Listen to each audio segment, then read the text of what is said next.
What's up, everybody? This is Kit Duggan. Thank you for checking out my YouTube channel. You may have heard me on my podcast, which is called Defy Yourself, that's published here on YouTube as well.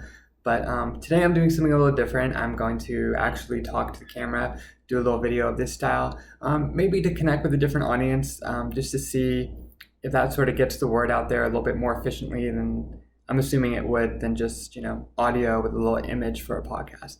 So today I wanted to talk a little bit about disability, my journey with cerebral palsy. If you haven't heard my long and extended podcast, it is a bit long. I don't necessarily expect anyone would listen to that, but you could check it out if you're interested in maybe a more in-depth look at my experience with this disability and everything I've gone through and my thoughts on resilience and defiance and strength and overcoming. These are sort of like the tenets of my brand, Defy Yourself. So I wanted to talk today about fitting in and how difficult that is as a disabled person and how that sort of permeates on a few different levels at once. Some of my earliest memories as like a 7 or 8-year-old kid would be sitting at recess and watching all the other kids play. So they would be on the monkey bars or the slides, or of course they'd be running around and playing tag. And sort of one of the most earliest formative experiences of my life was sort of coming to terms with the fact that because I have weak muscles in my legs, because I have cerebral palsy, I wouldn't be able to play or interact with my peers on the same level as them. So that was obviously pretty distressing. So I have some pretty bleak memories of just sort of being a friendless person and having no recourse to that, really. Now, what would happen, fortunately, is that I would make friends through talking and conversation, but I think especially at those earlier ages, you're more physical, you sort of want to run around and play, and that makes perfect sense. But for the younger version of me, that's pretty disconcerting, obviously. But I did grow to get friends. But I was just thinking just now, and sort of the inspiration for recording this video was to sort of talk about fitting in and how that sense of being on the outside and looking in like never really went away. And I did develop like different coping methods and different ways of helping myself to fit in. But I found that the sense of being different or being estranged is pretty pervasive, and it's almost like a situation where no matter how hard I try or no matter what I do, it's always going to come back to sort of these feelings of inferiority, this feeling of being ostracized. No matter how much other people try to bring me in, that I always feel this sense of distance. And this applies to more or less every area of life that you can imagine, from simple friendships to romantic relationships to workplace situations to making new friends, making new connections, the type of impression that you make upon people, the type of energy that you give off. And me, as I've gotten older, I'm 27 now, like it's pretty clear to me that my brand is all about defiance and resilience and strength and overcoming obstacles. And that's freaking great. But I think the result of what you see here today, talking to this camera, is a person who's even in my mid-20s. I haven't even hit the 30s yet. Like, I'm pretty battle-worn. I've had countless surgeries, at least a dozen, maybe more. I've struggled with mental health issues. I've had problems in my family. I've had pretty much just as bad as luck or misfortune, ostensibly, that you could imagine. I mean, obviously, some people have it way worse. There's people who don't even live to be the age of 18. There's people who are severely handicapped and they're in a wheelchair. So I try more so to think about the positives, try to focus on what I can do, what I can be, instead of fixating so much on what's negative and what's wrong. Obviously, that's easier said than done. So what I do to try to combat these feelings of not fitting in, and it does feel like a treadmill that I'm just sort of constantly running on, that I'm never really gonna, catch up. And, part of me is sort of resigned to accepting that. And that's certainly not an easy thing to accept or to take on board. And I could say that, that young version of me who I referenced earlier, who would watch the other kids play and had nobody to talk to, even at 7 or 8 years old, I was starting to grapple with that. Is like, how do you really come to terms with the fact that you are different and people are going to see you different? And some people, in fact, a lot of people are going to see you as broken. They may not ever say it to your face, but the smallest things that they do, the smallest gestures that they make, to their facial expressions, to their attitudes, to their inclinations, will tip you off and let you know that you're different. And some of these things people don't even do intentionally. For me personally, when I walk, it looks very different. Or maybe when you just watch me and hear me speak, maybe I just come across as weird or strange. And maybe if I was like sitting down at a table, you wouldn't know it. But when you see me walk, like, you would notice a difference. And I guess my whole life has really been contending with that impression that it makes upon people. And it's not easy. It's not easy to wear that weight and have that anchor around your neck, so to speak.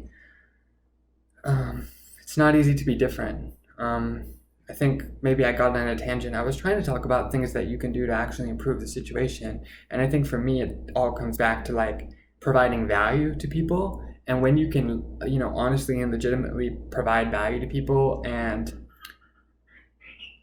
give them things that they want, whether that's in the form of, you're skilled at computer coding, you're good at crochet, you're a web designer, whatever it is. I'm trying to think of things that would be more applicable to a disabled person like myself who has limited mobility, which certainly, that's going to limit the amount of jobs that you can get.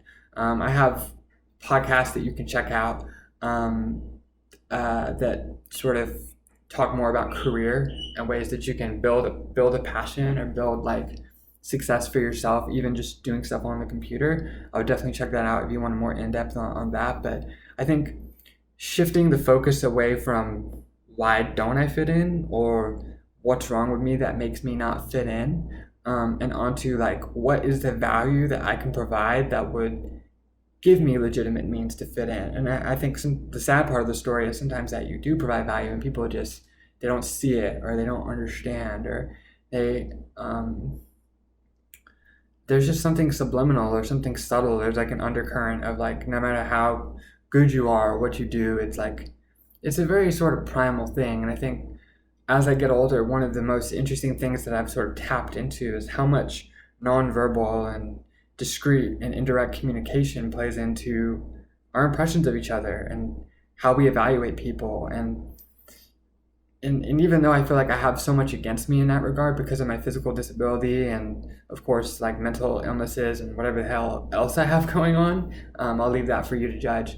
But I've always tried to like prove to other people subliminally, but not directly, but that I was good enough. And I've always wanted to be good enough. And it's kind of like this underdog mentality that I sort of assumed that kind of helped me to actually make some progress in my life and break out of the cycle of being depressed and being anxious. So in terms of that, I've been able to find success through fitting in. And I think one of the defining factors of the success that I have found, whether it's in work or in a freelance writing career or other things I've done to get not only attention and engagement with other people, but also like resources like money or experience and stuff like that, is that I'm not afraid to be rejected because I've experienced so much rejection over my life, and I'm not afraid to try.